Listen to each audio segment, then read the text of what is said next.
Fearscape Media Network, exploring the unknown, one podcast at a time. Hello there, my name is Sam. And I'm the man with no name, Lance Wayne. And we're the hosts of The Antagonists, an all-villain podcast. You can join us every other Thursday for a new episode as we discuss all of your favorite villains from books, movies, and more. Are the villains you love to hate really as wicked as they seem? Tune in and find out. You can find us on all major podcast platforms or join us over on fearscapemedia.com. Ghosts in the Attics, Bodies in the Basements may contain graphic, violent, vulgar, or explicit content not suitable for all listeners. Listener discretion is advised.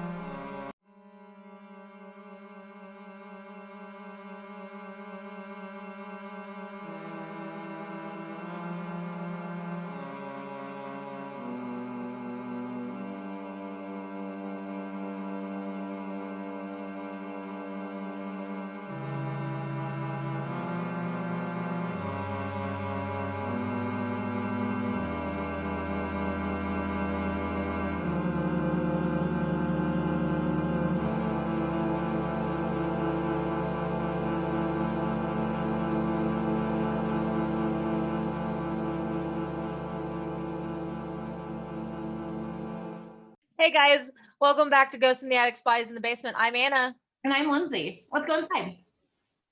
All right, so what have you been up to lately, lady? Well, it is officially summer break here. And Us so here. Yeah, it's yeah. wild Different, times. yeah. There is no structure in life anymore. Try as I may. My son will go to bed by 8:30, 9 o'clock at night, and he will be in his room quietly watching whatever until like 2 or 3 in the morning. I'm like, hey, homie, let's go to bed. Well, He's the other day. He's like, I'm in bed. It's like, that doesn't count. Even the other day, my oldest came in at like 7 a.m. Like I'm up because my husband goes to work at like 7-ish. So we're usually up around 6:30. And she's like, I can't remember what she asked me, like for a bowl of cereal or something. I don't know. And I'm just like, you're up really early. She's, oh, I haven't gone to sleep yet. Because why not? And then they wonder why it's such a struggle to get back into the routine of going to school. It's like, I don't know, because you threw all structure out the window, even though I've tried to put it in place. Right. Like the second that last dismissal happened, there was no more structure. Yeah, it's like school bell rang and it's a free for all. And I'm just like, hey, can we maybe go to bed, please? Like even the toddler is like, no, I'm not going to bed. Oh, fun. And it's like, well, no. I mean, because she could probably hear the other kids up and be like, hey, yeah, she shares a time. room. She shares a room with a 7-year-old. So like I get that. But most of the time she's the one keeping the 7-year-old up. It's a mess, but hopefully like it won't take us down. Yeah, right. Like my son right now, he's at the Children's Museum with his little friend. Oh, and that's cool. he's like, I've never even been there before. I was like, you have, but because of COVID, he hasn't done anything fun in so long. Like there's no school field trips, there's nothing. Mm-hmm. So it's just like a nonstop like memory lapse of like, I've never done anything before. It's like, but you have. Right. He's like, you're wrong. I've never been there. I was like, okay, you're right. I'm wrong. The end. I feel that though, because there are things where I'm like, oh wow, we haven't done that before. I'm like, but wait, yeah, it's just been a while, you know? Yeah, I get it. 2020 was a weird time warp. It's like it flew by, but also was an eternity and didn't happen, and it's just a weird thing. This year's been a time warp too. Like I don't know how it's already like mid-June. Right. I really don't understand how that's possible. Right. I don't understand it. Like actually, I feel like I was just at my birthday book signing and like here it is like 5 months later. I'm like, wait, what just happened? Yeah, this year has been a doozy. That is for sure. And I have done no writing. Woo! I'm so productive. We're in the same boat. I keep thinking about writing. I keep thinking because I've had this idea in my I'll head. get really tired. And then the thoughts start coming. I'm like, shut up. I want to go to sleep. Always when you're trying to sleep. If any of you who listen to this, like the whole like 3 of you who listen to this want to write, The biggest lie you will ever tell yourself is, I can write that down in the morning. I'll remember it. You don't. Me Write and it Lindsay will have a down. phone call Write it and like down. 30 minutes later, be like, wait, what was that idea we had? And then we'll be like, did you write it down? No. Did you? No. Oh crap. And it's gone forever. It just we've flies lost away. so much. We've lost so much. Flies And right. Write it down. Biggest lie you'll tell yourself is that you'll remember. Yeah, because you won't. And like if I have like a really vivid dream, I'll try to like take notes as soon as I wake up, because like dreams fade so fast. And some of it's like half asleep gibberish typing. And I'm like, what the hell does that even say? Like, the fuck was I trying to get across here? I can't tell you the number of times I have seen on my Facebook memories, wow, I just woke up from the most crazy nightmare. Can't wait to write it as a story. What nightmare was it, Lindsay? Because obviously a story never came from it. Right? Like I do that all the time. And I'll like, write it down. I have so many notes on my phone and I'm just like, wait, what does this pertain to? So I have to be really descriptive with my notes or I confuse the hell out of myself. You just reminded me, I had a story idea the other day, and I won't get into it on the podcast. That's not why we're here.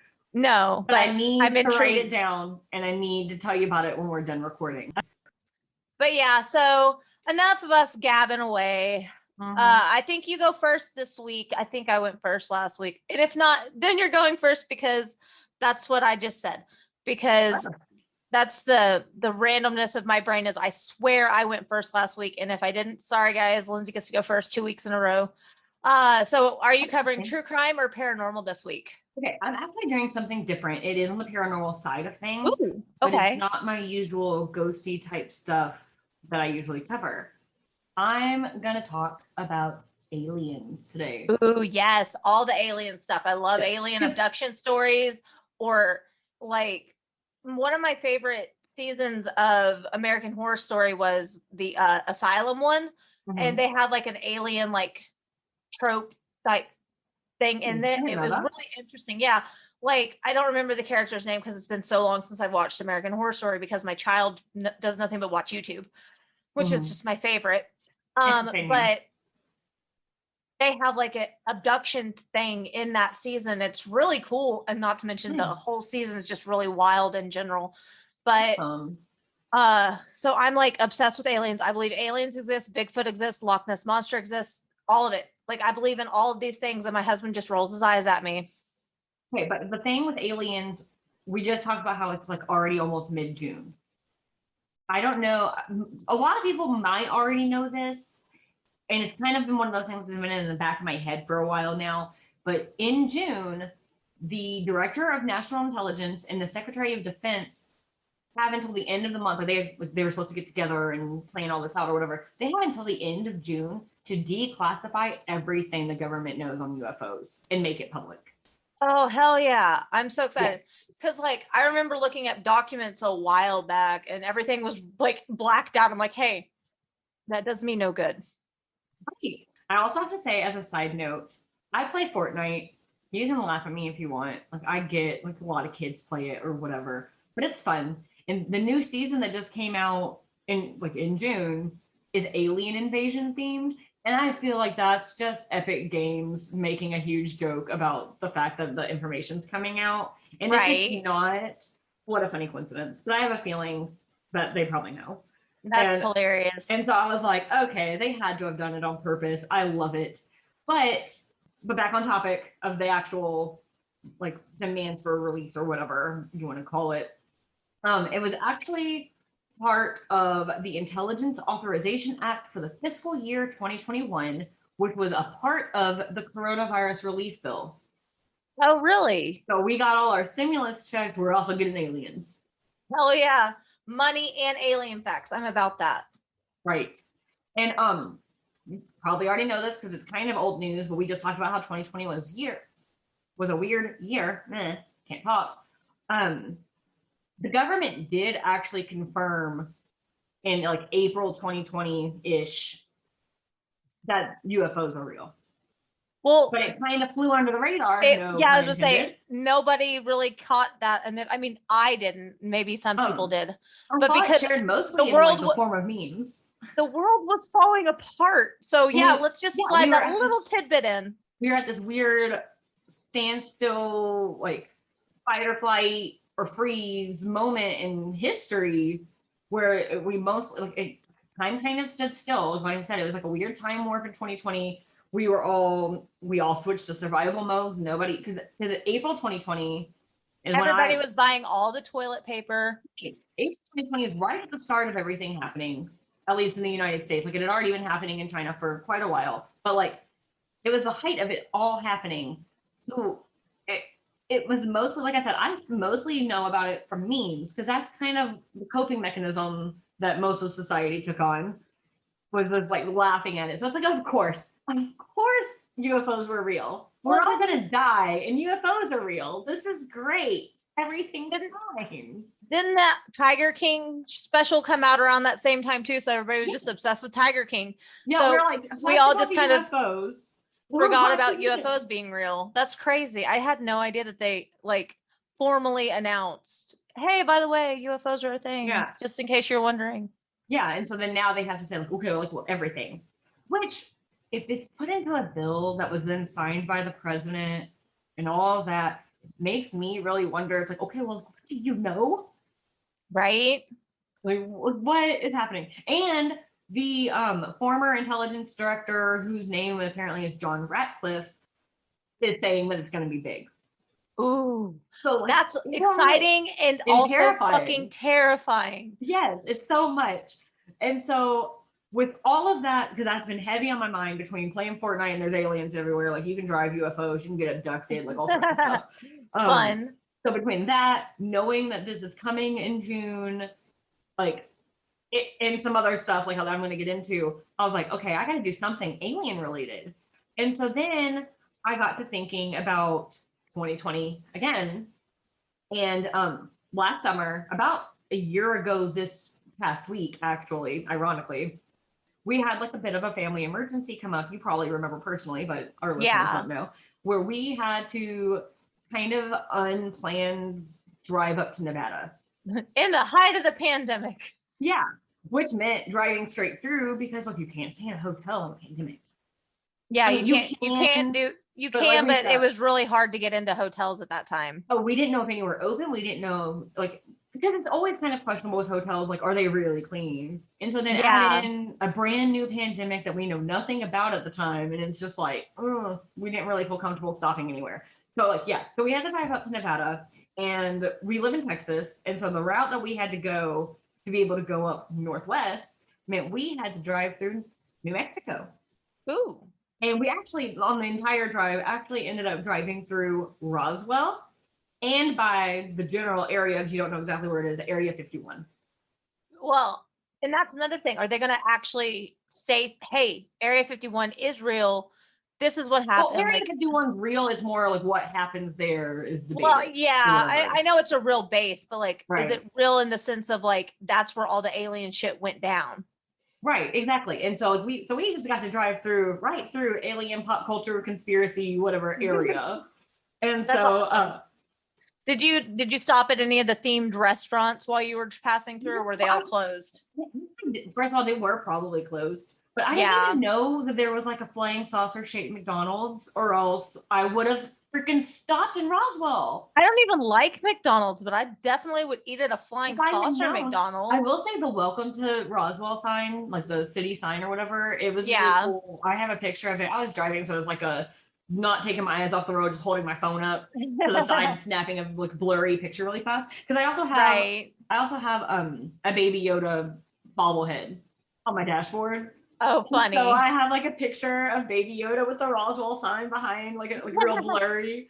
But so yeah, we didn't stop anywhere because I didn't know. Like, obviously I knew that there must be something alien themed there, but I didn't know much. And we weren't driving for leisure; we were driving for a necessity. Right. And I just mean like you got to eat. Did you stop anywhere cool? We didn't.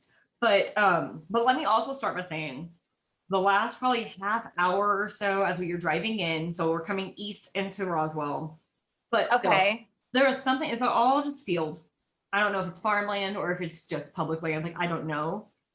But there was something about it, and like you're on these long stretches, and then like you turn, and it's another long stretch. There's just nothing, and you turn again, and then you eventually make it to Roswell, and you go. Well, no try to go, wonder like, the aliens around. are picking people up there. I mean, it's just open fields. Nothing. Yeah.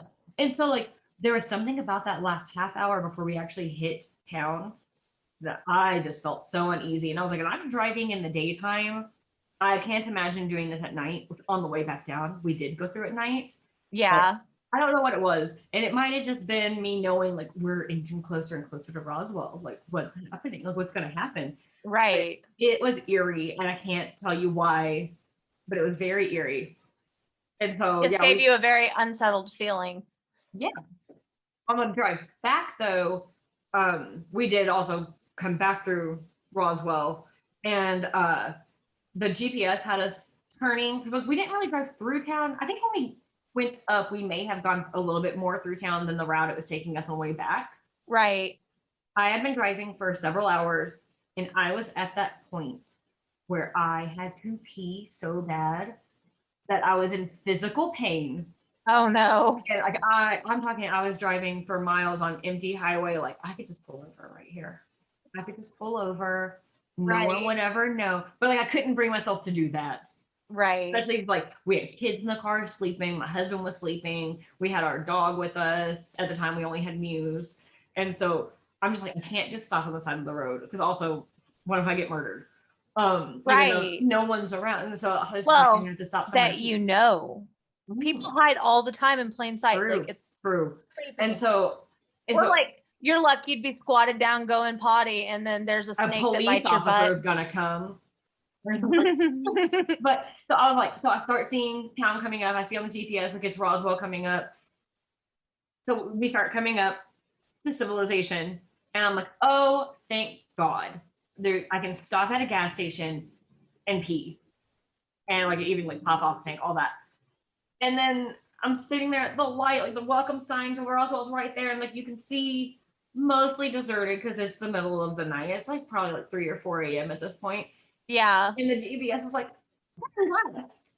And it was gonna take me around back to the next highway. And I was like, no. So I had to make a choice, and I was like, nope, I don't care if it adds time.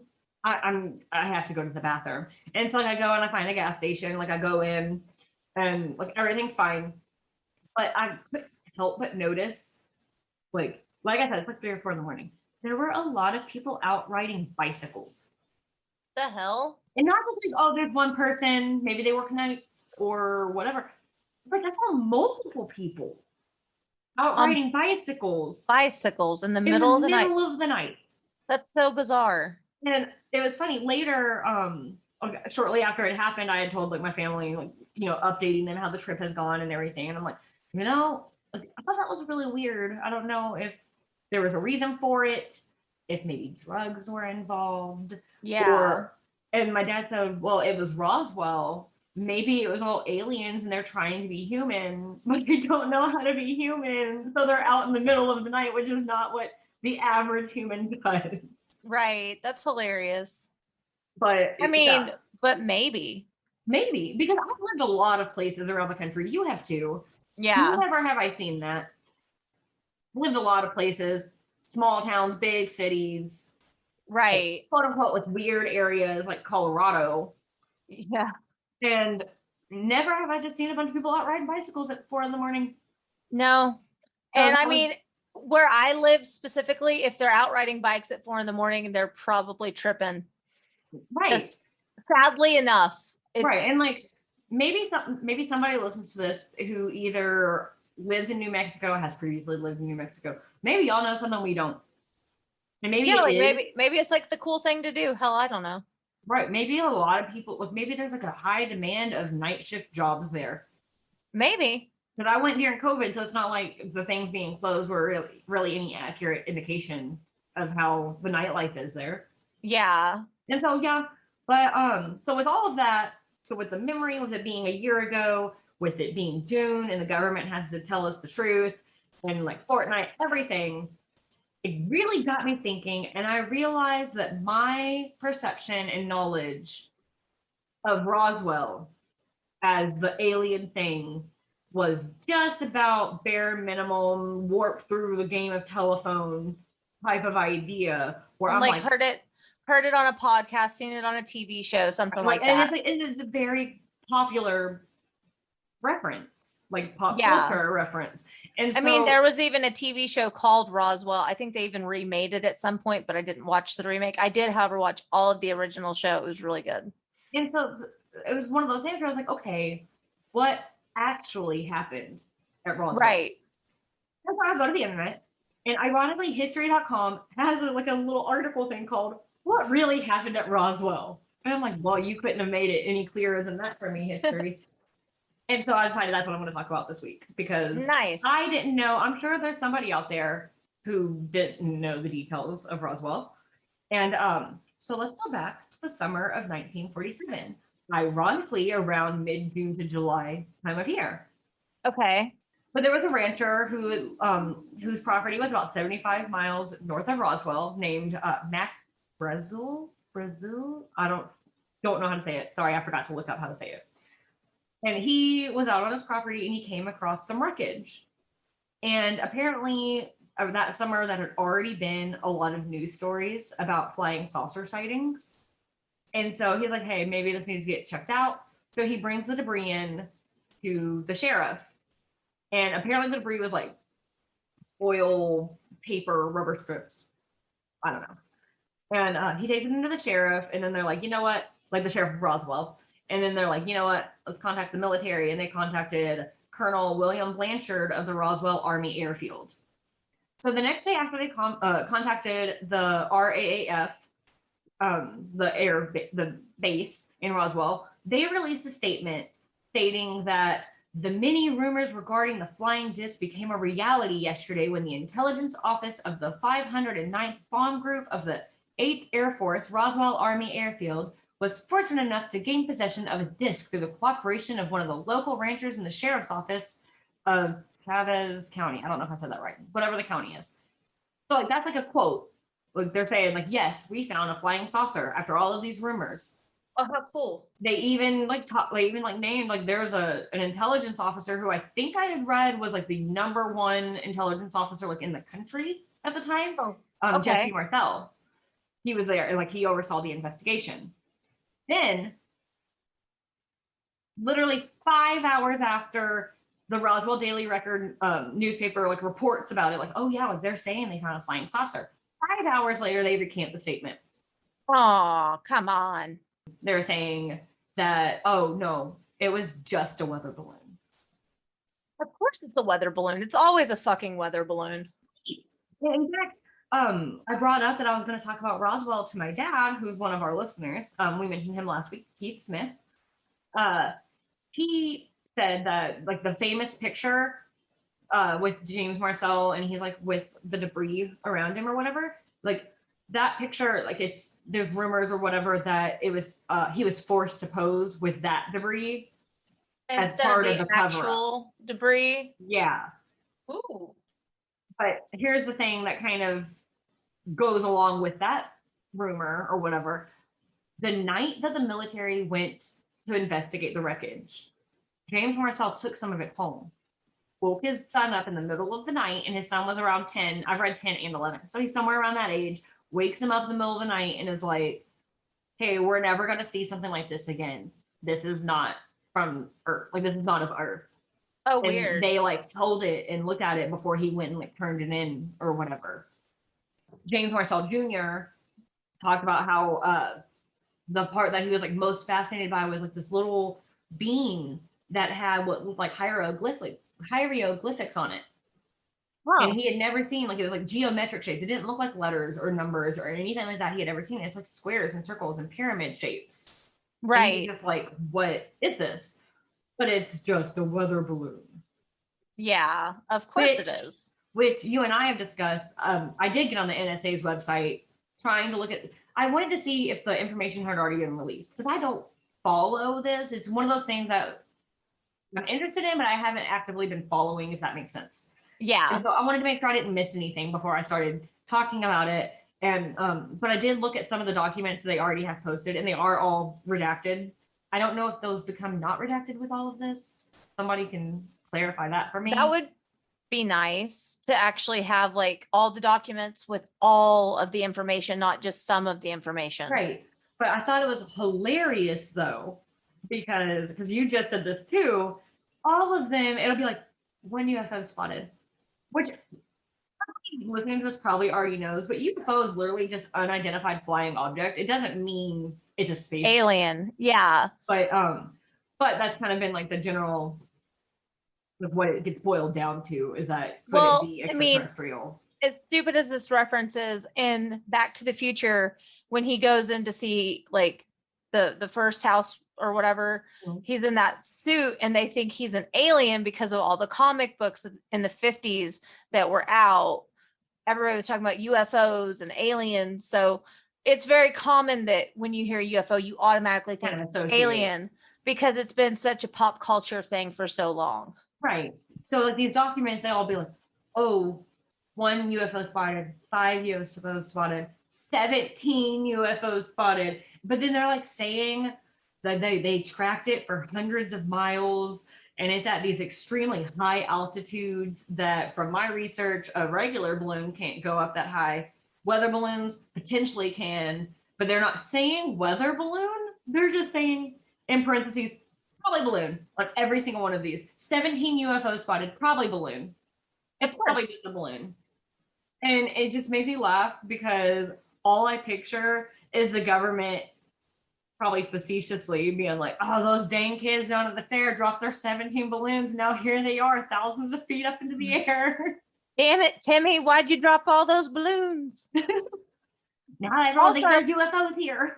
It also reminds me of the movie Up, like how many balloons it took to make that house float. Like that is an unidentified balloon flying object. Right. So maybe they mean weather balloon every time, but they're not Probably saying that. And so it was just really funny to like click document after document and it's just 17 spotted, probably balloon. Probably balloon. Everything's a fucking balloon. Right. So we're going to fast forward for a second to 1994. And of course, the story changes again. In 1994, the Air Force released a statement saying, it wasn't a weather balloon. That was fake. Ooh. But it was actually a spy device that they were testing that was created for a then classified project called Project Mogul. Okay. And so it was kind of made up of a bunch of high altitude balloons with microphones. And it was supposed to float over the USSR because Cold War. Right. They wanted to be able to detect the sound waves from a safe distance. They wanted to know if the USSR was working on their own atomic bombs. Okay. I mean, that's a likely enough story. And so they were saying because Project Mogul was a covert operation, they faked the weather balloon story so nobody found out about it. Right, because it's classified information. Gotcha. Right. That didn't explain how, it didn't satisfy the people who were eyewitnesses to supposed bodies being pulled from the wreckage or being, right. I saw like a little doodle where it showed government actually taking bodies out on stretchers or whatever, but I don't know if anyone actually saw them pulling it from the wreckage or if it's just what I'm about to tell you that I found in my research. But right. But in 1947, the Roswell Army Airfield had a contract with a local funeral home to do like mortuary services. Okay. And the mortician at the time, Glenn Dennis, received phone calls in July of 1947 asking some strange questions. Again, it was from the base. And they're like, what's the best way to handle small bodies? And how do you preserve them if they've been exposed to the elements? Oh, how weird. So he's like, that's not suspicious at all. So he's no. like, what happened? Like, why is the base asking me these really weird questions? So then he meets up with a friend or an acquaintance or whatever, who was a nurse for the base. And he's kind of panicky. And when they like meet to talk or whatever, she says that there were 3 alien bodies that she was there working with that they had pulled from that wreckage. And like she allegedly like drew a doodle of them and gave it to him, which he has never showed to the public. But, I mean, good for him. And then keeping his friend's secret. And then she was supposed to like contact him again for them to discuss more, and he left Roswell and he never heard from her again. That's not sketch. So like there were theories like, well, maybe she was murdered, maybe she was threatened, or maybe she never existed at all and this guy's just full of shit. Yeah. But to this day, the guy, Glenn Dennis, he actually helped found the International UFO Museum and Research Center that's in Roswell. Oh, how cool. And so he stands by it. And he even said that, like, well, if people don't believe me, that's their problem. And he still believes that's what happened. He just doesn't like publicity, which I get that. Yeah. And so I he mean, doesn't want to like, be like in the front and center, like sharing all his shit, which I totally get and respect. And so there's a bunch of debate. The military, of course, is like, no, there's no record of that nurse ever existing, like whatever name he gave. of course not. But now he says, well, I would never give you her name anyway. So maybe he gave a fake name to try to protect her identity, because maybe she was just scared by the information that she knew. Right. And didn't want the government after her. I mean, facts, because I wouldn't. That's every sci-fi movie, right? Like every on Earth sci-fi movie, I should say. Yeah. Like, if you know too much, the government's not going to let you know too much. And so, or you're gonna disappear. So then, back to the 90s, 1997, they released a follow-up report that's like, oh, those alien bodies, they were just parachute test dummies. But it was a balloon apparatus with microphones. Where And was now there there's- supposed to be people on it? Now there's test dummies on it. That makes no sense. It's like, oh, we just needed to test parachute on a weather balloon microphone? Who's up there throwing the dummies out? I didn't even think of that. Like, somebody has to release the dummies, so to speak. So To test it. to Yeah. test this theory it's of like- theirs. Okay. So I just don't buy it. I don't buy No. it. Well, also, I mean, if they didn't have anybody up there to test these alleged dummies that was in a balloon that had microphones all over it. First of all, how would a person get inside a balloon? How would dummies get inside of a balloon? How big is this fucking balloon? Right, It's is it like just- a hot air balloon? That kind of made it sound like it was just a bunch of weather balloons tied together. Yeah, it's just too many suspicious things to make it believable. Yeah. And some people, like I read a quote from Roger Launius. Some people think like it's done. They already told us what happened. It was testing stuff, like Cold War was going on. They couldn't share the information, shared what they could. It was a covert operation at the time. Like, why would we really need to know anything else? Right. And so it's just done. And then the whole idea with the flying saucer and the weather balloon was just to cover it up so as to not draw attention to what was really happening. Because also in the Roswell area, that is like where they tested the atomic bomb and stuff like that. Like there was Okay. big shit happening at that military base. Right. And he's like, oh, that was just a cover-up story. But others disagree with that for the same reason he's just giving. And a big UFO researcher, investigative journalist guy who I saw come up a lot, Donald Schmidt, was talked about that and disagreed because of all of this stuff happening with testing the atomic bomb and all of that, and on the brink of what everyone thinks is going to be a new world war with the Cold War happening. Why would they draw more attention to the area? Why would they say, yes, flying saucers are here while like atomic Aliens. bombs going off in the background? Like And everybody's like, everyone got a can look at bomb? Roswell. not even just that, but like in that time of the world, people had like fallout shelters. They were terrified enough as it was. So I can see where the government may want to like cover something up at that time to keep people from having like a full-blown fucking panic attack. But that's when you make a cover-up story that happened like on the other side of the country. Right. Not, oh, hey, in this town where we are doing actual dangerous stuff, we found aliens. No, we didn't. It was a weather balloon. It's a weather balloon. It's microphones. It's a test dummy. It's something. It's not that. Right. And this is actually a quote from Donald Schmidt that I liked. It says, 2 hours west of Roswell, the first atomic bomb was detonated. You had ongoing atomic research at Los Alamos. Oh, sorry if I said that wrong. You had all the testing of captured German V-2 rockets at White Sands, and at Roswell, you had the first atomic bomb squadron headquartered. the thought that they would have intentionally set up this type of publicity or any type of publicity as a distraction, if anything, they needed less attention. I mean, facts. Yeah. And so I don't know at any point, like, I mean, like if my kids are doing something they're not supposed to, they're going to hide it behind their back. They're not going to be like, oh, but look what, like, here's the item in one hand, look what's in my other hand. Yeah. Like that, it just doesn't make sense to me. And then there is the theory that it was a spy device from Russia. Oh, Not shit. us working on a spy device for Russia, but like them sending stuff over here.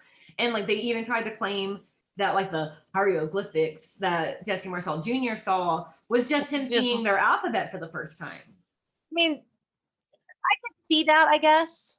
But that is actually something that Lonnius and Schmidt, that I just talked about on opposing thought process before, agree it's probably unlikely. There's no record in any Soviet archive that there was ever any such experiments. To think that there would have been not only like plan it, but it actually be executed and crash.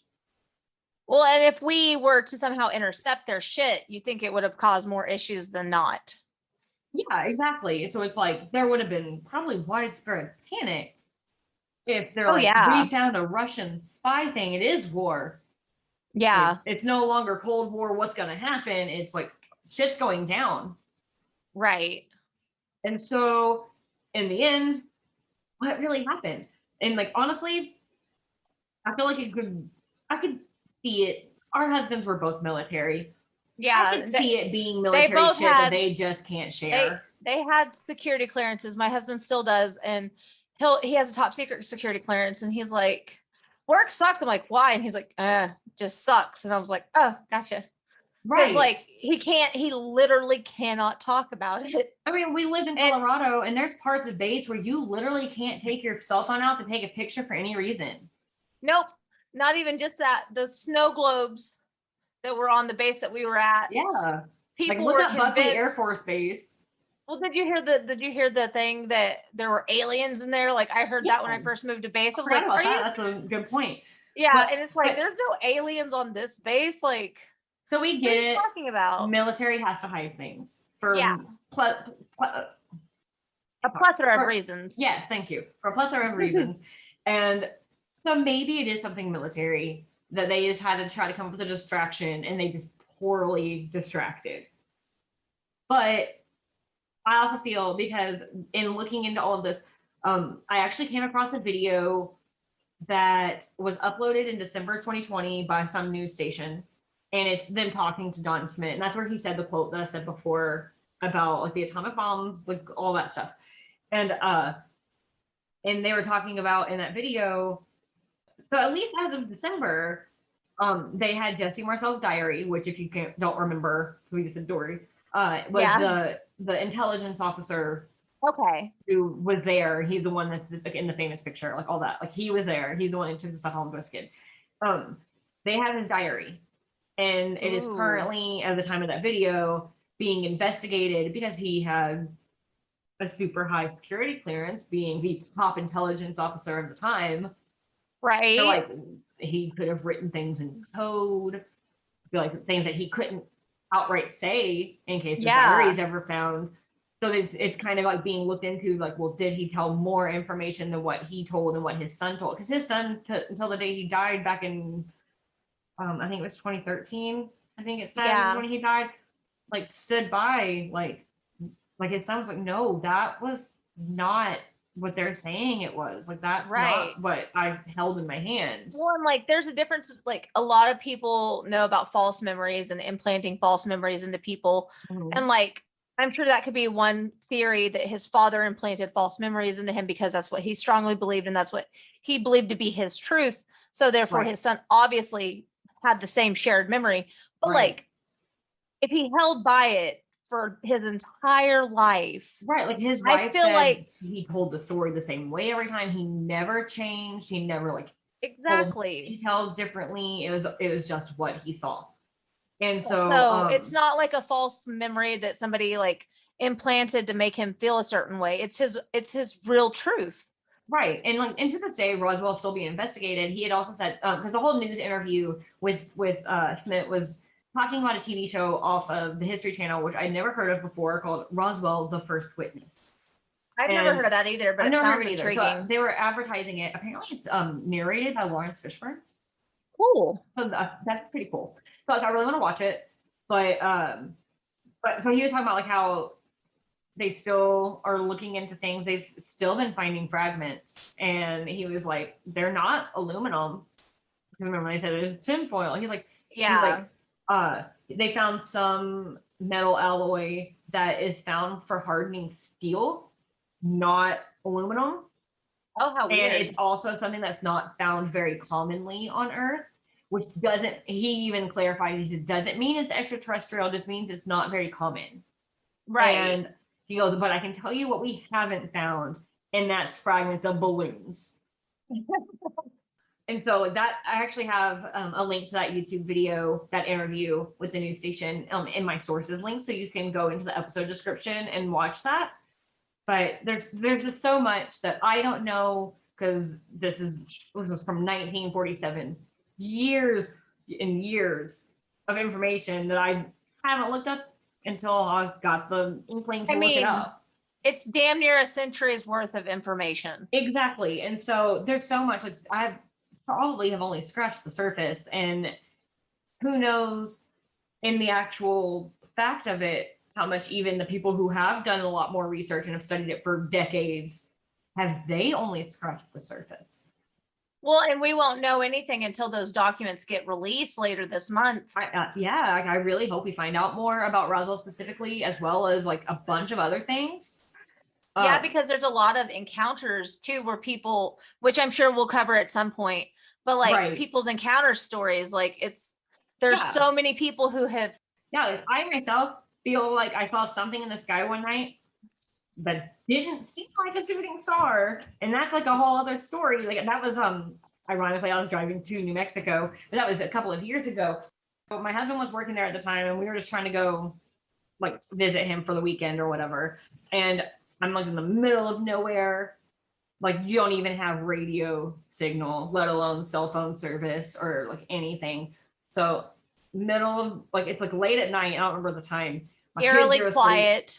Yeah, very quiet. Nothing for miles. Can't see anything. I was still in Texas, but I was going towards New Mexico. And I'm just driving, and I see a bright light just go straight down. Like straight down. You know, you see shooting stars, they go across the sky. Right. It just went down. So it just went straight down like a falling star as opposed to a shooting star? But it felt like it was really far in the distance, and I'm not a good judge of distance, so I couldn't tell you how far, but it didn't seem like it was just in the sky, like distance as far as like galaxy goes, if that makes any sense. It felt more close up. Yes, exactly. And it was just like straight. I wish I could draw it or animate it or something, because my kids were asleep. They didn't see it. And it was one of those things, because you're in the middle of nowhere driving. It was quiet. I think I had a CD player, because this was an older car years ago, like I said. I think maybe my CD player didn't work or something, because there was no radio service. I couldn't play music on my phone because there was no cell service. And so like it's just silent. And I remember, as you see like the glow of a town in the distance, you know, like when you can't see the town, but you know like there's one coming because there's light pollution. Right. I started seeing that. And at that point, I'm like, what am I going to do if I go over this hill and it's a crashed UFO? Or like a meteor, even like there's just nothing left of the town. It's just all in flames. Like, what am I going to do if this light is not the city coming up? Oh shit. Yeah. Right. Like, ugh. And so that was terrifying. And then of course I get to like some little town in the middle. I don't even remember where I was. But there was like nothing there that you could see. It was like a little small town once we got up to the light or whatever. But I even remember like searching on Google once I was back to internet and trying to find out, like, was there a comet this day? Was there a meteor this day? Like all these things, trying to find an explanation. And I had back then, because this was probably 6 years ago, I had a clearer memory of where I was. And so I think I maybe Right. put in like what the next town's name was, which now I have completely forgotten. And like there was nothing. And you could report that you had seen one, but I wasn't even sure if Right. that's what I had seen. Well, and like on the other end of it, if it wasn't a UFO, it could have been a plane crashing. Like it could have been all kinds of stuff. So thank God it wasn't. Yeah, and so I don't know, but I do feel, especially with the stuff coming up this month, that we will definitely be coming back to UFOs. I mean, even when I was doing my research, like I mentioned my dad saying earlier about the rumor that Jesse Marcel was forced to pose with fake debris. I just brought up that I thought the whole 17 UFOs probably balloon was hilarious. And so I'm like, man, I'm looking at these redacted documents and like they just keep saying probably balloon over and over again. And he starts giving me like information like bam, bam, bam. And I was like, and including things that I want to talk about in another episode because it's just there's too much. But Right. but I was just like, wow, I had no idea that you knew so much about this, that you were into this kind of thing. Like I was just telling you it was funny. Like if I had known, like I would have come to you to begin with. And he was like, you didn't know I was into it, like X-Files. And yeah, like that's one of my vivid memories of childhood is like he watched X-Files. And I remember like I was younger, so like you go in the other rooms, it's scary stuff, you know? Well, I'm just going to throw this out there without any discussion. Keith, this is an official offer for you to come onto the show and share your wealth of knowledge with us and geek out with us for just a little bit. Tell us about aliens. Be like the guy off of the History Channel with the crazy hair that's the meme Aliens. I've never watched Ancient Aliens, but I feel like it'd be Ancient entertaining. Aliens, but I've seen that meme enough to know that guy looks like he knows a lot of shit. Yeah, I bet. So yeah, I would say probably more to come, and hopefully the next time we touch on the subject, we'll actually have good information. There's actually a guy on TikTok, which is also I forgot to mention earlier, coming across this guy's TikTok, and I don't remember his handle right now. I'll have to like look it up, and if I find it, maybe I'll put it in the notes or something. But Okay. But he showed up on my For You page, and he was talking about how they're going to release information, and he was basically saying that he was just going to just tell the facts and kind of broken down. Which I need somebody to explain this stuff to me. Like I'm 5, because Yeah. like I told you, I tried to look at those redacted documents, and I'm just like, it just keeps saying probably balloon over and over again, and all the information is like blacked out. Like what do I learn from this? Just that they're seeing stuff in the sky. That's all I've learned.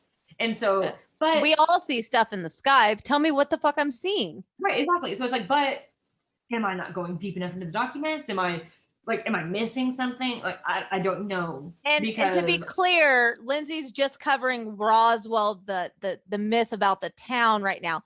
We're not talking about like aliens or like gray people or any of that today. It's just the town itself, which and like what happened in 1947, the Roswell Yeah. crash. Ironically, I will there's tell so this much story. there's so much left to cover in different like venues, that's not the right word, avenues, there we go, of outer space aliens and just black holes and just like everything. There's so much that we could cover, so we'll be coming back to this topic. Don't be surprised. For sure. I will tell one more alien story though, just because it's a real short one. It's not enough to make a full episode out of. And it is something that, of course, I did not experience the actual thing, which you'll understand when I tell the story, but I have been to the location. Okay. And when I lived in Fort Worth, Texas, there was a little town kind of like in the outskirts called Aurora. Ironic, because we used to live in Aurora, Colorado. That's hilarious. But I remember one of my friends telling me, like, well, have you ever visited the alien's grave? And I was like, I'm sorry, we've known each other how long, and you're just now telling me there's an alien grave within like a quick drive distance? And when she says quick drive, she's talking like an hour because everything in Texas I think it was takes only like like 30 minutes away. Like, well, there it you go, wasn't because close. everything takes 30 minutes in Texas. Like you can Yeah, go that's from your true. house to the dollar store and it's a 30-minute drive because Texas That's is true. huge. But so I had to look into this, and because at that time we're getting ready to move, Right. and I'm like, and I lived in Fort Worth for like 5 years, And so I'm like, And you had "Ooh, no ooh." idea. Oh, that sucks. I'm like, this is 30 minutes away. And you're just telling me. So I had to go see it before I moved. And I remember my dad was staying with me. And I was like, why do I not know? We went to this place. I'm sorry, Keith, for not realizing that you're into aliens, despite you going with me to the aliens' grave. I mean, he So, could have just been like, hey, you want to yeah, go? sure, like, Fuck it, let's we'll go. go. Yeah. Right. And so like we like loaded the kids up. And I was like, hey, 30 minutes away, you want to go? He's like, yeah, sure, let's go. And the grave is really just like a big rock. And Okay. it's in an old cemetery, which I could tell some ghost stories about that too. But it's a big rock, and there's a bunch of like alien memorabilia on it, and everyone leaves like coins on it. And so like I found a couple pennies, so my kids like the little penny on the rock for him. Aw. But the story is that in the spring of 1897, an alien crashed there, and they buried his wow. body in their local cemetery. Well, that's crazy. Yeah. So like there's all the theories of weather balloons and all that. Well, this is the 1800s. Yeah. If it's not an alien, what the fuck did they bury? Little Timmy. So I don't know. But also, sidebar, since I mentioned it, my 7-year-old now, she was like 4 at the time. She was saying some weird shit, like talking about she was so sad she couldn't put flowers on the graves, and she was saying how they were sad. Oh no. And like she would like say details. She was like, oh, like they were twins or whatever. And I'm like, how could she possibly know these things? She was 4. She couldn't read the tombstones to know what they if said. they were twins. Right. And I'm pretty sure if my memory serves, and somebody can correct me, like my dad or somebody can correct me if I'm wrong. Pretty sure it was twins. She can't know it because she couldn't read. Right. So, something about that cemetery, y'all. So yeah, that was just my little like extra story added in because, like I said, way too short. I mean, and I'm giving like the very shortened version of it, but it's a short story. Like, yeah. But so yeah, I have been to an alien grave, even though I didn't go to the alien stuff at Roswell. So I guess I've had a lot of close encounters. Oh. I'm so Oh sorry. my goodness. That's really crazy. And like I said, there's so much more that we can cover in general about Justin people's firsthand accounts. Like I think firsthand Stephen accounts of Fearscape Media Network. I think he has stories. There's firsthand accounts of like I saw this, or there's the firsthand accounts of like I've been abducted. Then there's the like I've been abducted on Fortnite several times now. I was always like, you don't know. Dude, so this is totally random, but I was at the grocery store yesterday because like I live there. That's like my home away from home. Parent life. I'm always at the damn store, specifically the one right down the street from my house, which costs 5 times as much. After this, it's just our lives. I don't understand how I can go grocery shopping, think I have everything, and then never have everything. I make a fucking list. It's still ridiculous. I hate meal planning, grocery shopping, coming home, and you're like, I don't have dinner stuff. Even though like I planned all this, what do I have? Right. It's like then you got to get out the recipes. It's like a whole thing. But while I'm there, I park next to this Jaguar. I was like, oh, that's kind of nice car. There's a fucking handwritten note under their windshield wiper. And I was like, kind of nosy. I'm so and I was like, what the fuck does it say? It said, you're gonna have a flat tire. You have a flat tire. Like it was like folded up so I couldn't read it like 100%. And I had my niece with me and I had my son with me. I was like, this is a sign of human trafficking. I don't know that this is like a human trafficking situation, but this is what they do. They put shit on your windshield. Yeah, it's all the viral stories, whether they're true or not. It's always like, then it's just like, I was like, you watch yourself in the store. I was like, you guys don't go aisles away from me. Like, it's like a whole fucking thing right now. Like, I'm tripping balls, like freaking out. And I was like, no, actually a flat tire. Maybe I looked, they didn't have a flat tire. Yeah, you know, I'm nosy. Or maybe they saw like a nail or something. I like to think because there's a lot of times. Well, like it's a small like ish town, so I guess it's a small ish city. Honestly, like whatever. I like to think I live in a small town because like there ain't shit here to do. But in the grand scheme of small towns, we have a lot more than the surrounding towns. So we're the big city, which is kind of hilarious. Right. And then there's I'm like in the same boat. The city, which is like Oklahoma City, but nobody Right. calls it Oklahoma City. We just call it the city. Right. It's like a whole regional thing. But yeah, so I was freaked the fuck out. I was like, if I come outside and there's paper on my windshield, I'm gonna blare my alarm so fast. But Right. thankfully Yeah. there wasn't, but it really scared me. It's like you never know what you're gonna walk into. And Right. so I was like freaking out about that. And then And we've talked Okay. before, I think it was maybe even the last episode, about how when you're into true crime stuff, that's always in your head. And then you add in the fact that those viral posts, they pop up all over the country. Who knows how many of them are true or not? Because some people probably do it just for like the likes and the shares or whatever. Right. But some of them may be true. Who knows? It's like a piece of yellow paper torn off, handwritten, and shoved under somebody's windshield. I don't know. It made me like very nervous. And so my niece Like, looked at at the me like bare I was kind of minimum, crazy, but yeah. I was like, I don't care if I sound crazy or not. I was like, just pay attention. Like if anybody's following you, you like What's my scream. advice anyways? Be aware of your surroundings. But because of those viral posts, like of course, like the bare minimum you're gonna think of, like, well, that post that I thought was fake, what if that's what's happening right here? Right. So all that to say, I decided I'm going to cover a true crime story this week because that's where my brain was at. And I was like, Yeah, true crime, red flags, yeah. Red flags. What can I cover? Yeah. And so I decided I was going to cover the story of Natalie Wood. Ooh. And she's like, unfortunately, she's passed. Spoilers. Natalie Wood was an actress back in the golden age of Hollywood, like not like the black and white movies, but like right. She was in a movie with James Dean, for fuck's sake. Oh, wow. So, I mean, like golden era of Hollywood, like. I mean, she's one of those names that even if you haven't seen a movie with her, you know who she is. Yeah. And so today I'm going to cover her. I did not do the deepest of dives that I could have done. Like I didn't go to the bottom of the ocean with this one just because my computer's been stupid. And for instance, when we were trying to record earlier, the mic wouldn't register. So we didn't even know if we'd be able to record today. Technology hates me, and my husband's an IT specialist and he's not here right now. So thankfully I figured it out for now. Nice. And but isn't that always how it works? Perfect match. Because I'm the same way. Oh, my husband's an IT specialist, but he knows all about computers. So it's like, here's me. I don't know anything. You can help me. Perfect match. Like, yeah, it's like I have skill sets that he doesn't. He has a lot of skill sets that I don't.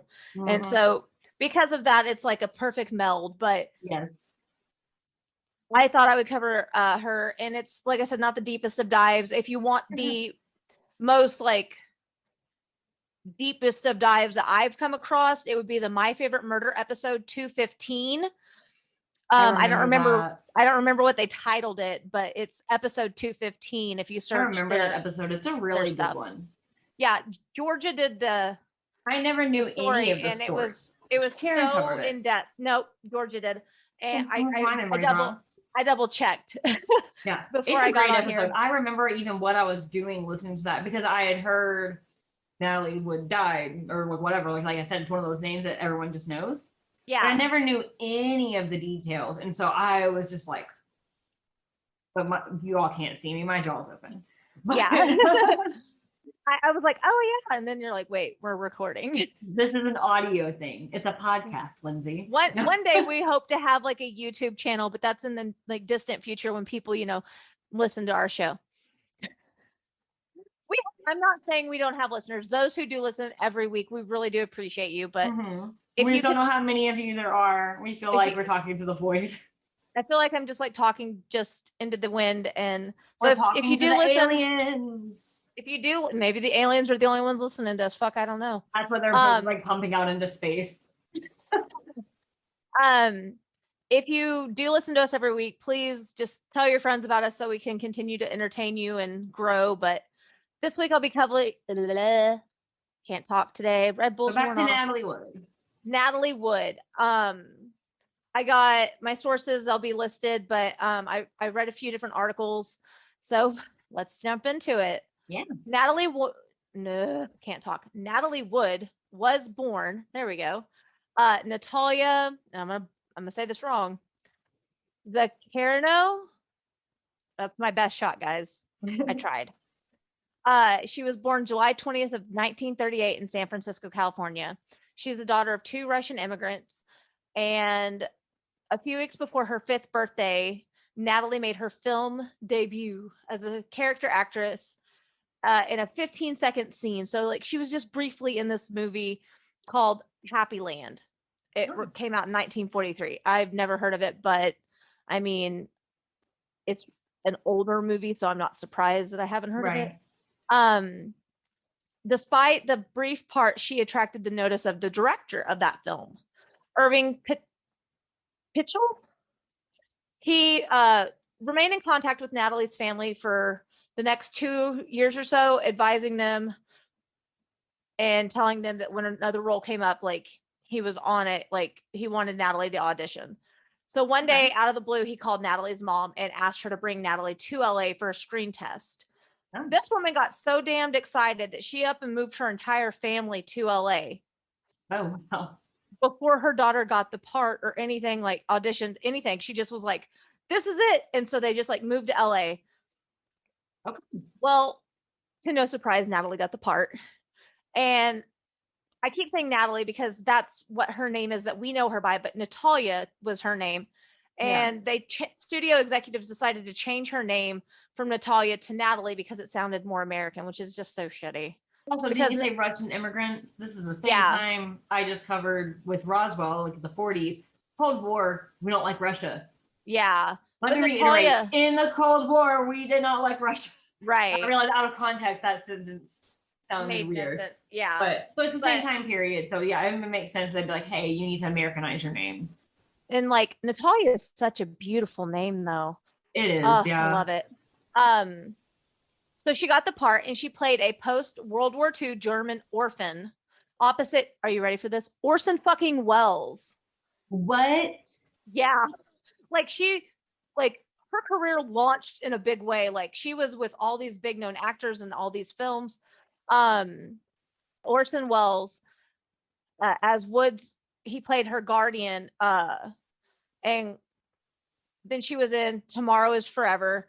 She's best known for her infamous role as little girl in 1947's A Miracle on 34th Street. So she's the little girl in the original, like, I don't think I Miracle knew on 34th that. Street. I didn't know that either until I did my research and I was like, what the hell? And like, obviously I grew up watching A Miracle on 34th Street with like the girl from Matilda. Right. But I've seen the original around Christmas time and it's such a good movie. And I had no idea that it was Natalie Wood who played that little girl. So yeah, I mean, she had a very impressive movie and career in TV as well. She was in Rebel Without a Cause, and she was in West Side Story, just to name a few. Wait. Yeah, West Side Story.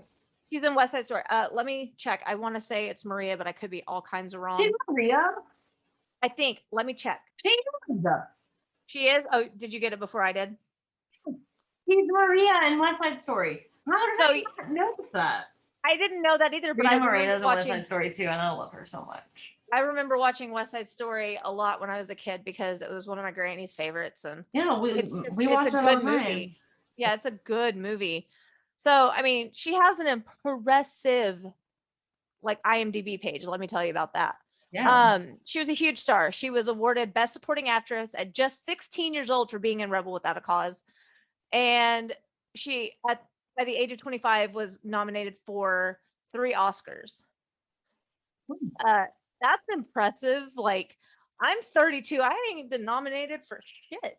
We can't even get people to listen to our podcast. No, I'm just joking. But so she got married young, and she's been married twice. The first marriage was to Robert Wagner, and then after their marriage, she ended up marrying a British producer. Why can't I talk? British producer named Richard Gregerson, but their marriage didn't last super long, and she eventually remarried Robert Wagner in 1972 after her second marriage ended. Now her last role was alongside Oscar winner and my personal favorite person in Hollywood, well, one of there's a few others, but he's on the top of the damn list. Christopher Walken, people. Yes, Yeah. I love Christopher Walken, but I still always think of you anytime I see him. Or like, isn't there like a park that's just a bunch of Christopher Walken faces around? Yeah, Or something somewhere. like that. And I'm like, I always just think of you, even though I also love him. He's so great. And like the movie they were in together, her last movie, she was in at age 43, and it was called Brainstorm, which I haven't watched, but like I would love to watch early Christopher Walken. Like, oh, Yeah. he's so fucking talented. And Natalie Wood in her own right was so fucking talented. So I bet that movie is like amazing. Yeah. So Natalie invited her co-star and friend Christopher Walken, who they were said to have like a very flirtatious relationship, allegedly. Okay. But like some people are just flirtatious by nature, so maybe that was just her personality, or maybe that's just when he was younger, his personality. I'm not really certain. To go on a boat trip with her and her husband Robert. So Christopher Walken, Robert Wagner, Natalie Wood, and the ship's captain, who I apparently didn't write down his name, leave on a Friday afternoon. They went for a cruise off the southwest coast of Los Angeles upon their boat named the Splendor. It was a 55-foot yacht. Well, unfortunately, tragedy struck when they were on this trip. On Sunday, Natalie was discovered floating in water in a flannel nightgown, socks, and a down jacket. That's awful. So it's kind of like Gilligan's Island. Their 3-day cruise ended in disaster. Yeah, this one did too. Gilligan's Island is 3 hours. Oh, theirs was 3 hours. Sorry, I used to be like obsessed with Gilligan's Island. I loved Gilligan's Island. I just thought it was 3 days instead of 3 hours. But yeah, it was 3 hour cruise. Thankfully, 3 hour tour. Sorry, 3 hour. 3 hour tour. Yeah, there we go. In 1981, Natalie's death was classified as an accident and a probable drowning in ocean. Like that's like what they described it as. Like she probably drowned in the ocean. Prominent Los Angeles coroner Thomas Nagagachi, I don't know, cited in his report numerous bruises to the arms and legs that were superficial and probably sustained at the time of drowning. No other trauma was noted and no foul play is suspected at this time. The investigators report attached to Noguchi's document said that Wood and a small party that included her husband, Robert Wagner, left the Splendor for a restaurant dinner on Catalina Island around 10 p.m. The intoxicated group, and I'm reading this like from the site that I found it on because it's like, I don't want to butcher any of this. Right, yeah. The intoxicated group returned to the yacht using its dinghy, the Valiant. And Robert Wagner told the investigators that Natalie retired for the night in the couple's cabin about 10:45. But after talking for a while longer with their guest, Natalie's co-star at the time, Christopher Walken, Wagner went to join her in their cabin only to find her missing.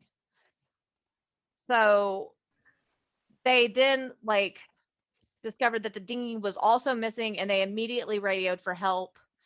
They searched and unfortunately found Natalie's body that Sunday morning. Sorry, I lost my spot in my notes, guys. The Coast Guard all combed the water in the island coastline, and the sheriff's department helicopter eventually spotted Natalie's body floating. She was pronounced dead at 7:44 a.m. on November 29th.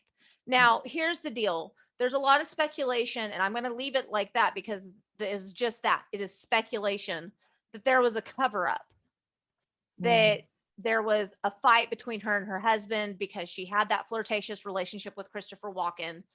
And there's allegedly, in some people's beliefs, he's to blame for why she went overboard.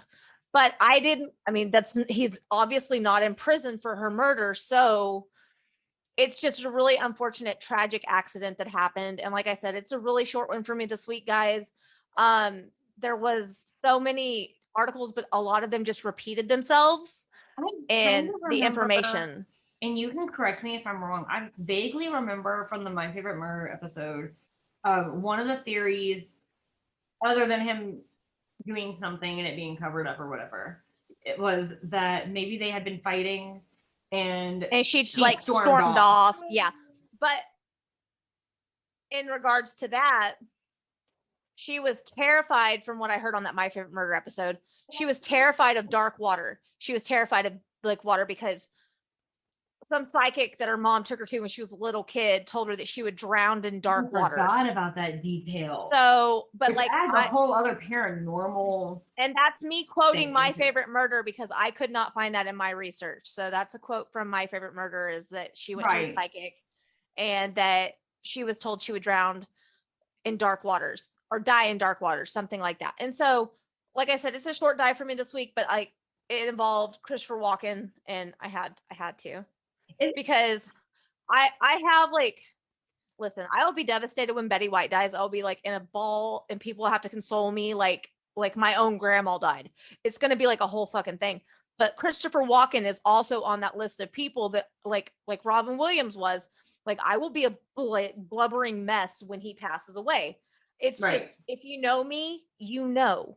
Right. It's just and who it's one I of those am. things too, where let's play with the idea that the speculation that something happened, then it's somebody that you care about, even though you don't know them personally, and somebody you care about, Somebody put that you them in not admire. great light, Yeah, as and potentially being part of some sort of cover up.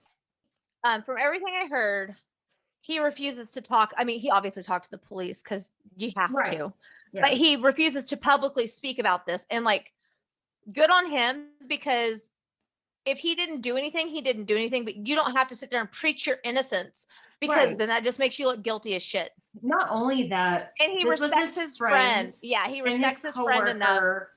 to like let her like rest in peace, and like not good even for that, him. it was traumatic for him. No matter Yeah. what happened, whether it was murder, a horrible accident, whatever, that is somebody that he knew, if he was there and a horrible thing happened. And we've all went through tragedies, maybe not to that magnitude, but we've all witnessed like a car accident. We've been in a car accident, like horrible All things have sorts of happened to us. things, yeah.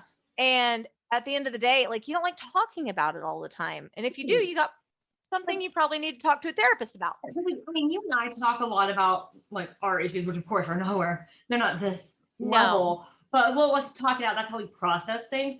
But we're not sitting there publicly, like we're not here on this podcast telling you about all our issues, or going publicly like on Facebook or anything like that, telling you all our issues. It's private. And so I understand whether, even if it was just she fell or she stormed off and wasn't thinking clearly or whatever. Well, yeah, because the dinghy was like trauma missing as well. So she clearly at some way ended up in this boat. Let's play with the idea for a minute. Play with the toy, haha, I'm stupid. Anyway, let's play with the idea for a moment that someone on that boat, the captain, Walken, or her husband, hurt her in some way. Let's go with that theory for a second. Okay. How would she get from the boat into the water, and then, like, do you know what I mean? Like, if they released the dinghy from the boat, how would the boat wasn't found turned over from what I found in my research. So if she's dead in the boat, how did she get from the boat to the water? Unless somebody, and then there would be physical evidence, you know what I mean? Like, there would be something on her, and the coroner even said there was no sign of foul play. So it's just also a lot of speculation, and it's really sad. If she was alive, if she was dead when she was in the boat before she made it into the water, somebody would have to jump her. No, not necessarily, because that's what I was going to say. Is like, we don't know the conditions of the water. As somebody, like, I've been on a boat in the ocean. From what I read, the water was really rough.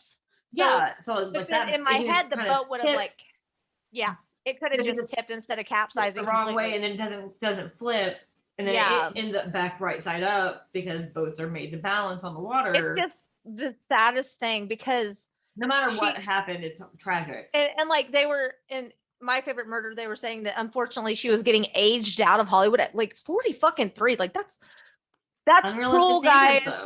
It's really cruel, but it's like, we still to an extent deal with that today. We still do. Yeah, like, if you think about it,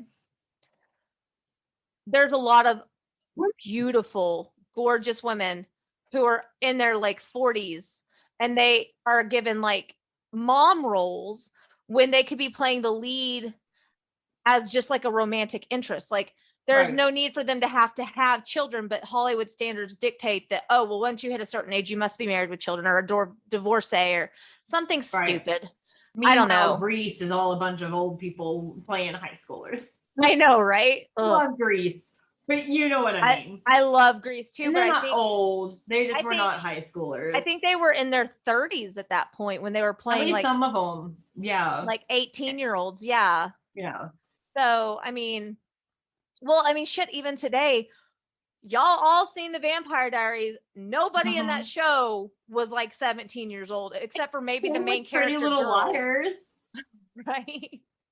Like, it's just one of those things, like, Hollywood is just such a vicious beast when it comes to youth. You make the young people look older. to And be, the old I guess, people look younger. appealing, which is nasty. Just so nasty. But then like the older people are played by You know what? younger. My theory is they have to have above 18-year-olds playing under 18-year-old parts for the for risque. labor. Or Well, not or even just like for labor labor. laws. Yeah, but not even just for like labor laws, but like look at Riverdale. Some of that shit in that show was like, and it's on the CW. True. It's Yeah. a little risque, and it's just like you can't get a minor to act like that. Like it's illegal. So they have Right. to unfortunately hire out older actors and actresses. But at the same time, it's just like to hear that she was getting aged out and offered less roles because of her age, and she was only 43 when she passed away. Like it's just heartbreaking. So that's Natalie Wood, and the mystery behind her death will probably never be solved. And if it is, I will retouch it in a later episode. But as of right now, it's a very tragic accident. Yes. And it has a lot of speculation around it with some very well-known actors. Yes. But at the same time, like she was a wife, she was a mother, she was a daughter, she was a friend. And it's just heartbreaking that she met such a tragic demise, especially seeing as she was so young and she was like terrified of being on the water in general.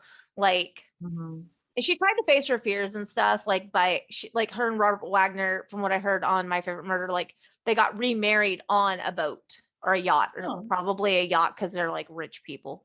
But I mean, she tried facing her fear. She went out on that boat anyway, but at the end, like and like this is what makes me so freaked out about this case. Her deepest fear is how she died. Right.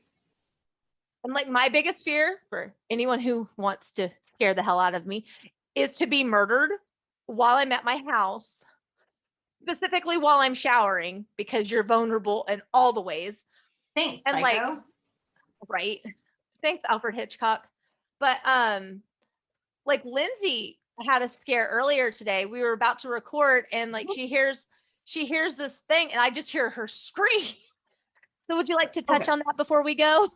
Well, first on Natalie Wood, I have to say, the only thing I was thinking the whole time is how on Gilmore Girls, Miss Celine only calls Lorelai Natalie Wood. Yeah. So that was just a little side note that I had to mention. But yeah, I almost died earlier, so I thought, because I was sitting here, we're trying to go through the technical difficulties with Anna's microphone, and like I'm sitting here, so I'm like, have you tried this? Have you tried that?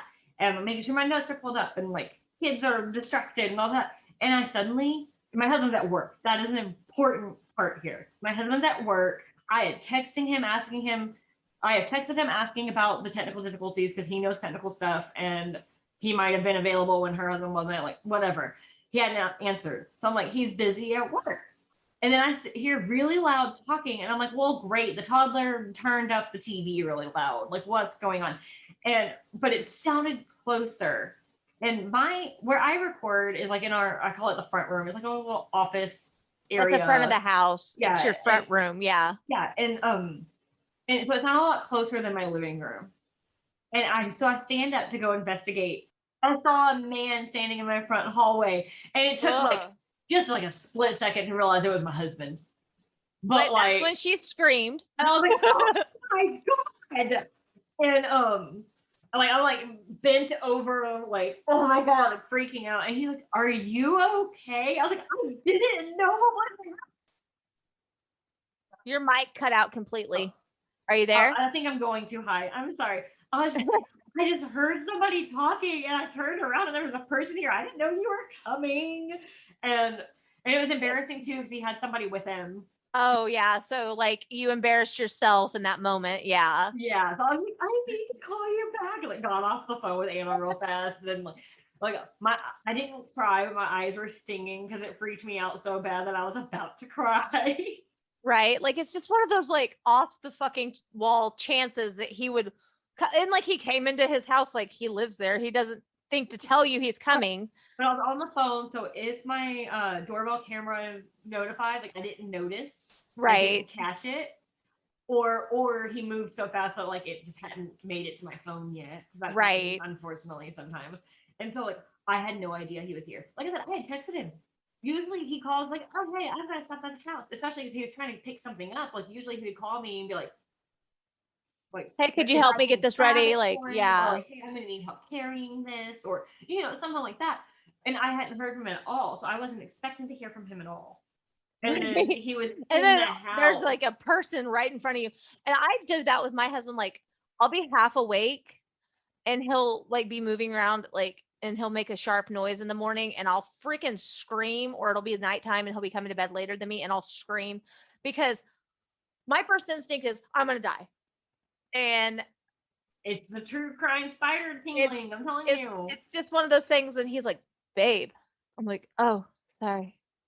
Or I'll have headphones on. I'm really bad about this. I'll have headphones on and I'll be jamming out like while I'm cooking or doing dishes, and he'll come in and like tap me on the shoulder. And you would think at this point I would know it's him, because like who's gonna murder you and tap you on the shoulder first? But I always scream at the top of my lungs. And he's that like, reminds me. Thanks my ears. I'm like, you're welcome. Thanks for terrifying me. Right? Thanks for giving me an instant panic attack.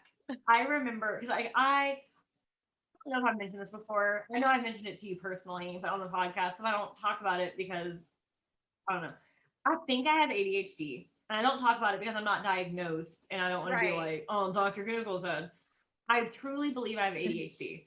I do too. Not so, that I believe you have it. I believe I have it. I mean, yeah, the way our conversations go, if y'all could like hear us talk in general, not just like right now, but like while we're on FaceTime, it's like, and then this happened and we circle all the way around somehow with like 7 different stories to go back to that original topic. Right. And so like one of the only ways I can get myself to do tasks that I don't want to do, such as dishes or laundry or whatever, is they're the worst. Something in like with headphones. Well, sometimes I can play like music blasting on the speakers, like that kind of thing. But sometimes like I have to have like a podcast or an audiobook, something like that in my ears. And it's also the only way I can listen to podcasts and audiobooks. I have to be doing something that's. We have to talk about that audiobook after we get done talking about this. Yes, we do. But so I vividly remember I got really into My Favorite Murder like 2017, I think it was. I had just had LASIK.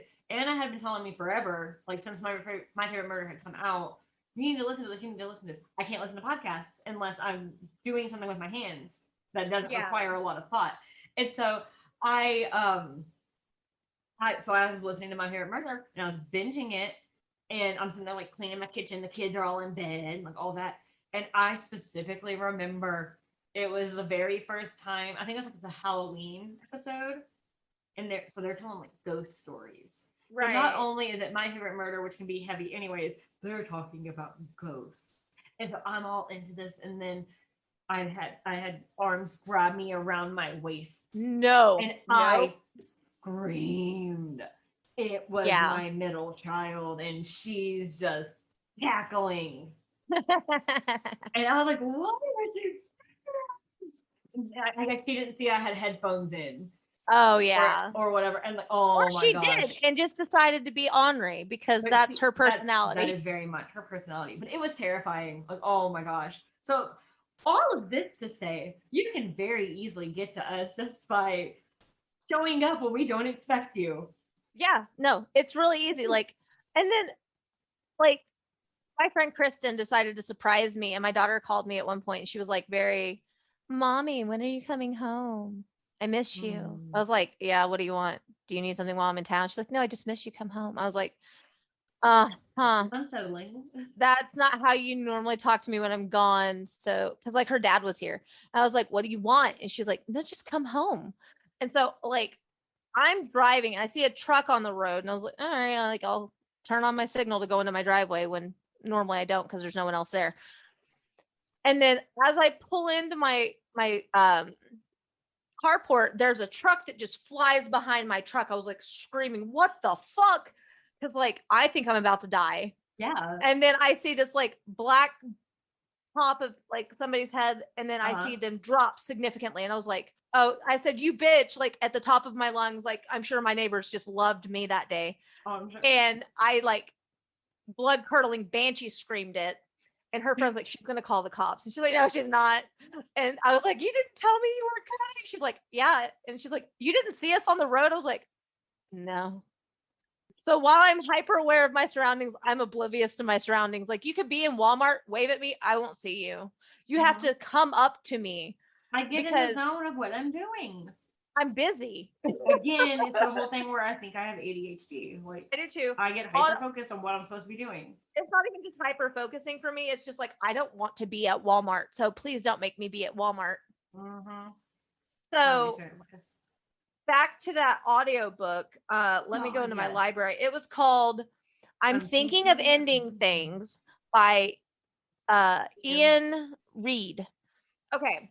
I need all of you, book club moment. I need all of you to download this book and listen to it. That's how me and Lindsay listen to it. And I want to emphasize, I know a lot of people prefer reading it. I feel like for one part in particular, like you have to have the audiobook. Yeah, it's just that I don't know how part. it would translate on paper, but it was so unsettling. It was so creepy. Also, I'm thinking of ending things. It's not about suicide. I just want to throw that out there. So if anybody's like, I don't want to read a book about that, that's not what this is about. It's about a relationship. But it's really important that like it's about a relationship, that that's where her headspace is at. It's narrated by a girl that, like I said, I listened to the audiobook. I don't know if I like this book. I don't know. I don't think I understand the damn book. I just, it's one of those books where there's a like Netflix movie. I have not watched the movie yet. I haven't watched the movie yet. Maybe we should watch the movie. Yeah, I bet it is. It was so unsettling. And I just sat there the whole time going, okay, I heard this was a thriller. When's it going to get thrilling? And then suddenly all of a sudden, it's just like a drastic, sharp shift. And you're just like, wait, a horror movie. What the hell just happened? It's not even just like, oh, this is a suspenseful story. It's suddenly it's almost Myers-esque. Yeah, I was like, it's almost like boring as shit, and then just like the actual fuck is happening. And honestly, a lot of times, and somebody can come at me if they disagree, a lot of the times I felt the girl's just annoying because it's called I'm thinking of ending things. I'm thinking of ending things. So you know that she's thinking of ending her relationship. So that's not a spoiler. But like, she gives away the reasons why, and they're all like kind of petty. But it'll be like, he'll be talking about how great the guy is, and like, I really like him. He's kind of cute, like all this kind of stuff. And then he'll just do like the tiniest thing that isn't even annoying or bad or anything. And she's just like, see, this is it. This is why I'm thinking of ending things. And like, why does he have to do? And it's like, he didn't do anything. It's like that meme where it's like, look at that bitch over there eating a cracker. It's like you are so annoyed with somebody that like every little thing they do is so annoying. She's just complimenting too.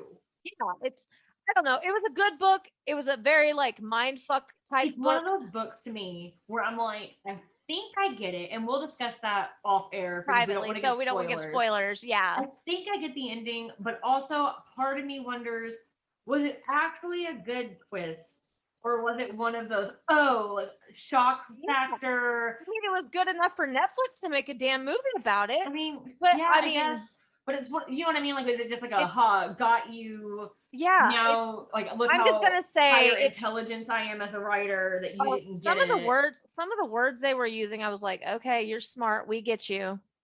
Yeah. Well, they made the boyfriend.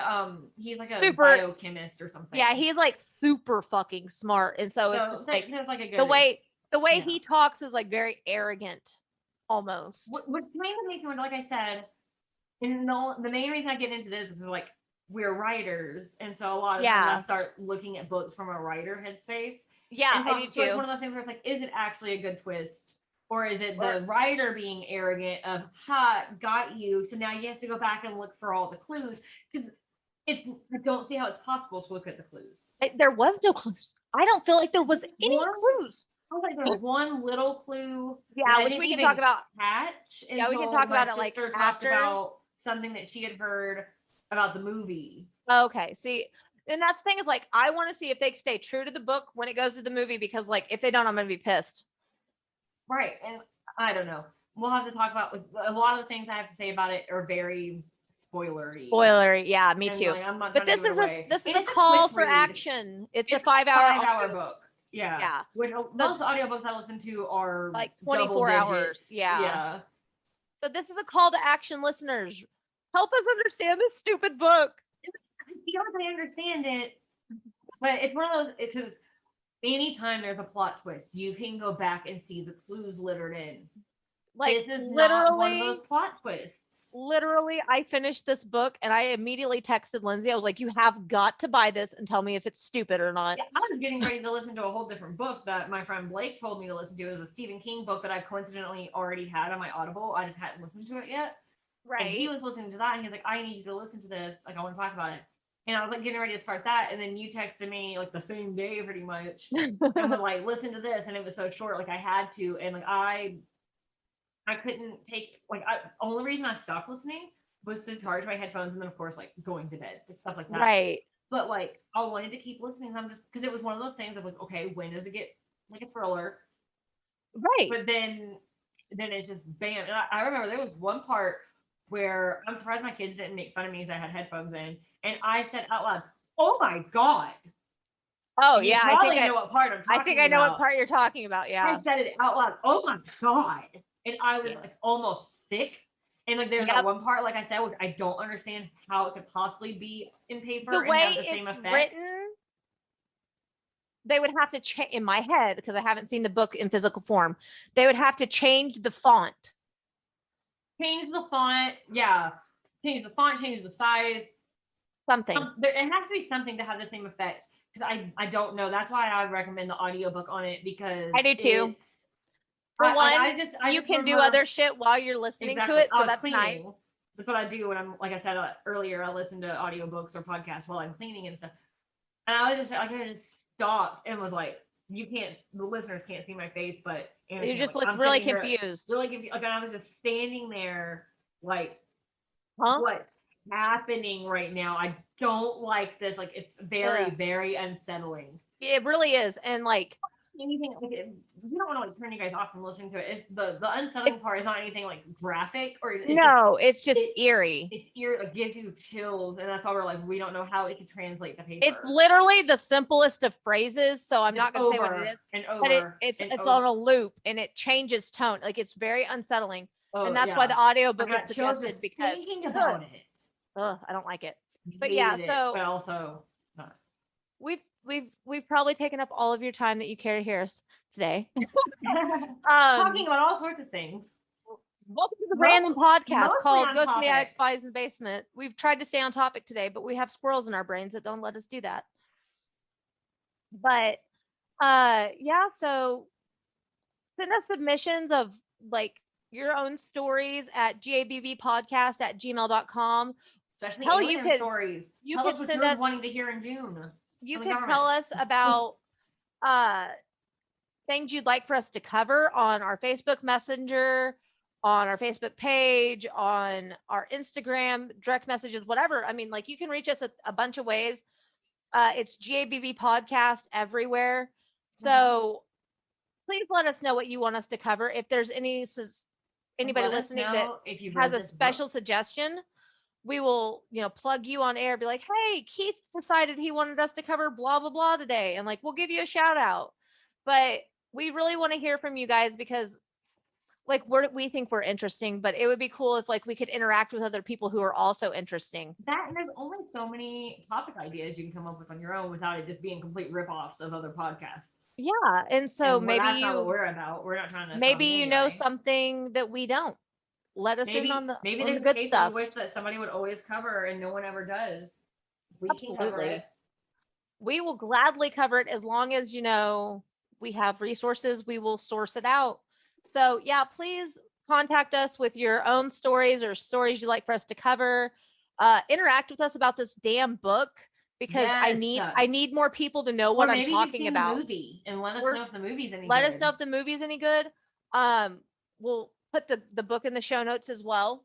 So we'll put the Audible link specifically, because like the Audible link, you gotta hear that part. Ugh, so creepy. But ironically, it was chapter 23. Right, of course it was.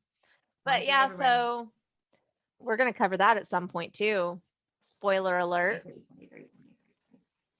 So yeah, if there's anything that you guys want us to cover, anything that you want to tell us or just share with us in general, we want to interact with you guys. So please interact with us. Here's a direct call to action other than the book. Have you been driving down a highway at night and saw like what I saw?